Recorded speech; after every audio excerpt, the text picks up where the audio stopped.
साथियों नमस्कार। आज ये जो इंजेक्शन आप अपनी मोबाइल स्क्रीन के ऊपर देख रहे हैं, तो ये जो इंजेक्शन है, इसके बारे में मैं आज आपको पूरी जानकारी बिल्कुल डिटेल से देने वाला हूँ कि ये जो इंजेक्शन है, इसे हम कब अपने पशु में इस्तेमाल में ला सकते हैं, क्या पशु में इसका डोज़ रहेगा, क्या पशु में इसके साइड इफ़ेक्ट रहेंगे और किस रूट से आपको लगाना है। तो ये जो इंजेक्शन है, इसके बारे में जितनी भी जानकारियाँ हैं, वो सारी की सारी जानकारियाँ आज की इस वीडियो के माध्यम से मैं आपके साथ शेयर करने वाला हूँ। तो इसी तरह की इन्फॉर्मेटिव वीडियोस देखने के लिए आप हमारे वेटनरी फार्मेसी यूट्यूब चैनल को सब्सक्राइब करें, इस वीडियो को लाइक करें, शेयर करें। तो चलिए दोस्तों शुरू करते हैं आज की इस वीडियो को। तो गाइज़ सबसे पहले मैं आपको इस वायल का टूर करा देता हूँ। तो ये जो वायल है ये 30 ml की है, 30 ml की है और टोल्डी एम फॉस सोडियम इंजेक्शन इसमें लिखा हुआ है, जो कि साल्ट है इसमें, वेट फॉस प्लस करके ये आती है।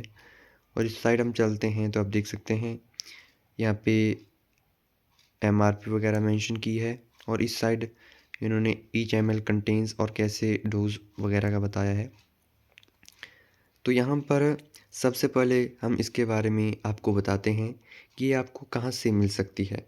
ठीक है, सो गाइज़ इसको आप ऑनलाइन अगर ख़रीदना चाहते हैं तो यह आपको ऑनलाइन वेटनरी मेडिकल जो साइट आती है इंडिया मार्ट, वहाँ पे मिल जाएगा, या वेट्स फार्मा करके भी आती है, वहाँ पे भी मिल जाएगा। ऑफ़लाइन इसको आप नज़दीकी के veterinary medical store, veterinary dispensaries और हॉस्पिटल में इसको परचेज़ कर सकते हैं। इसके अलावा दूसरा जो आपका बहुत ही मेजर सा जो सवाल होता है कि क्या ये इंजेक्शन प्रेगनेंसी सेफ़ है? हम प्रेग्नेंट गाय, भैंस, भेड़, बकरी को इस इंजेक्शन को लगा सकते हैं या फिर नहीं? सो गाइज़ ये जो इंजेक्शन है टोल्डियम फॉर सोडियम इंजेक्शन, ये साल्ट वाले जितने भी इंजेक्शन आते हैं, वो सारे के सारे जो इंजेक्शन होते हैं प्रेगनेंसी सेफ़ होते हैं। आप अपनी गाय, भैंस, भेड़, बकरी को ये इंजेक्शन लगा सकते हैं।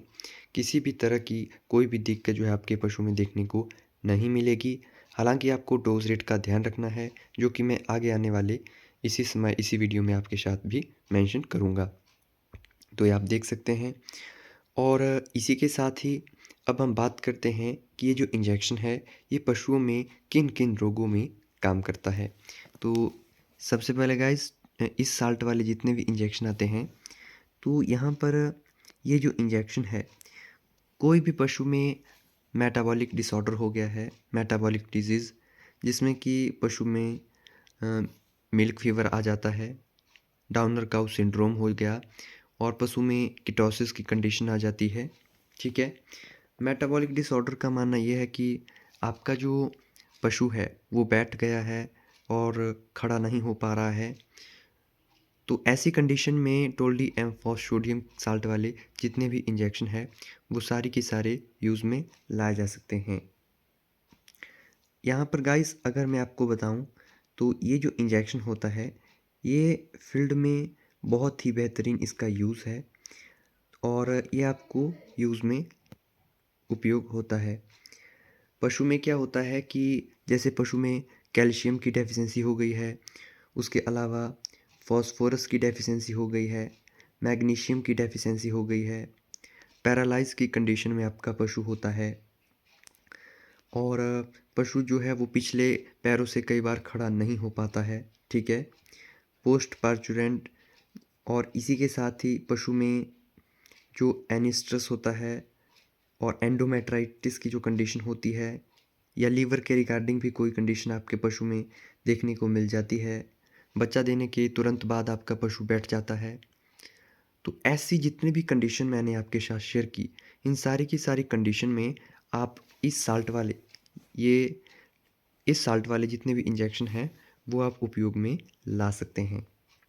सो गाइस कहने का मतलब ये है कि अगर आपसे कोई पूछे कि आप बताइए कि टोल्डी एम फॉर सोडियम इंजेक्शन जो साल्ट वाले इंजेक्शन होते हैं, वो पशुओं में हम किन-किन रोगों में काम करते हैं। तो आपको बताना है कि इसका जो मेन जो यूज़ होता है, वो पशु में मेटाबॉलिक डिसऑर्डर में किया जाता है। जैसे कीटोसिस हो गया, उसके बाद मिल्क फीवर हो गया, डाउनर काउ सिंड्रोम हो गया और इसी के साथ ही जो आपका एनिमल है, वो बच्चा देने के तुरंत बाद बैठ जाता है, पिछली टांग उससे खड़ा नहीं हो पाता है। कैल्शियम, मैग्नीशियम या फॉस्फोरस का जो बैलेंस है वो पशु में नहीं हो पाता है, ठीक है। और इसी के साथ ही पशु में जो एनिस्ट्रस हो गया, एंडोमेट्राइटिस हो गया या लीवर के रिगार्डिंग कोई कंडीशन है, कोई डिजीज़ है, तो इन सारी की सारी कंडीशन में टोल्डी एम फॉस सोडियम जो इंजेक्शन है उसका जो है इस्तेमाल किया जा सकता है। ठीक है गाइस, तो ये मैंने आपको बता दिया है और ये जो वीडियो है सिर्फ आपके नॉलेज पर्पज़ के लिए है। आप हमारी इस वीडियो को देखकर घर में स्वयं इन इंजेक्शन का इस्तेमाल मत कीजिएगा। अब यहाँ पर बात करते हैं एमआरपी की, तो एमआरपी 30 ml की जो वायल है वो हमें यहाँ पे 149 रुपये में पड़ी है, तो ये आप देखिएगा, ठीक है। और अब हम यहाँ पे बात करते हैं कि किस पशु में हमें इसकी क्या डोज देनी है। सो गाइस देखिए, जैसे लार्ज एनिमल है, लार्ज एलिमन माने जैसे कि 300 केजी की गाय है, भैंस है या अदर जानवर है जो बड़ा है, तो उसको हम लगा सकते हैं 5 से लेकर 20 ml तक या 10 से 15 ml भी इसको लगा सकते हैं, ठीक है। यहाँ पर आप देख सकते हैं जो लार्ज एनिमल यहाँ पे इन्होंने मेंशन किया है, तो 10 से 15 ml आप एवरी अल्टरनेट डे में लगा सकते हैं फॉर 5 to 7 डेज़, ठीक है। ये हमने बता दिया, लार्ज एनिमल में 10 से 15 ml alternate day for 5 to 7 days. और स्मॉल एनिमल की अगर हम बात करें तो 1 से 3 ml लगा सकते हैं, ठीक है। और कूल एंड ड्राई प्लेस में ही आपको इसको प्रोटेक्ट करके रखना है। ये आप देख सकते हैं पूरा मेंशन किया हुआ है। बाकी ईच ml कंटेंस में इतना डीपली आपको जाने की यहाँ पे ज़रूरत है नहीं। और गाइज़ यहाँ पे अगर मैं आपको एक और बात बताऊँ, तो जैसे कि पशु में कोई क्रॉनिक कंडीशन आ गई है, ठीक है, कोई क्रॉनिक जो स्टेज आ गई है, तो उसमें आप इसकी जो स्टेज है वो इस जो डोज़ है वो आप इंक्रीज़ भी कर सकते हैं। आपका जो पशु चिकित्सक है वो कर भी सकता है, ठीक है। और यहाँ पर अगर हम बात करें विथड्रॉ पीरियड की, तो यहाँ पर कंपनी विथड्रॉ पीरियड तो मेंशन किया नहीं है, लेकिन फिर भी आप लगभग 1 दिन तक, जो मैं आपको अपने अनुभव से बता रहा हूँ, तो जब भी आप जिस दिन भी इस इंजेक्शन का यूज़ करेंगे तो आप दूध उबाल कर यूज़ में लाएँ और मीट का हो सके तो आप उपयोग मत करें। क्योंकि कोई भी जो इंजेक्शन होता है उसका माड़ा-मोटा जो भी साइड इफ़ेक्ट होता है वो देखने को मिल जाता है। अगर हम इसमें रूट की बात करें तो इसको सबकट से भी लगाया जा सकता है, इंट्रामस्कुलर से भी लगाया जा सकता है और इंट्रावेनस रूट से भी आप अपने पशु में इस इंजेक्शन को लगा सकते हैं। तो पूरी जानकारी जितनी भी थी, पूरी की पूरी जानकारी इस इंजेक्शन के बारे में आपको मैंने दे दी है।